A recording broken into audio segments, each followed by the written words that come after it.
vlerës europiane dhe nuk kemi asnjë qëllim, asnjë mendje të vendosim veto, dhe do të thotë që jemi gati të nënshkruajmë që mund të përfaqësohemi nga komisari europian italian.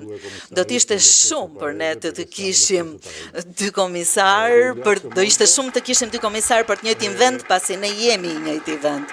Ju falenderoj shumë dhe jam me të vërtet i nderuar dhe mirënjohës për gjithë sa po bëjmë së bashku, por sidomos për këtë mikpritje të jashtëzakonshme. E thash më parë, kur ne shkojmë në NATO, pjesa më e madhe atyre që marrin fjalën thonë që ajo ditë është një ditë historike. Unë nuk është se kam parë kaq shumë gjëra historike atje, por këtu sot është një ditë historike, pika e parë. Dhe së dyti, nëse në takimet të tjera falenderojmë gjithmonë për mikpritjen që të tjerët na japin, më duhet të them që me këtë nivel mikpritjeje në këtë pallat kaq të bukur,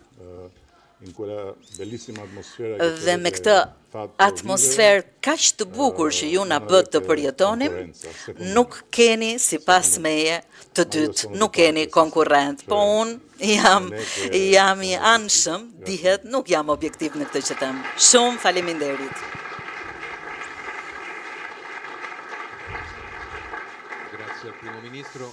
Faleminderit zoti kryeministër dhe tani kalojmë në pjesën e pyetjeve. Kemi Rai 3. Mirëdita të gjithëve zoti kryeministër. Ju përmendët protokollin Itali-Shqipëri që ka mbushur plot 2 vjet, siç e dim, ky është një projekt i cili qëndron aty pa lëvizur dhe kjo si pasazh shprehur magjistratura italiane, por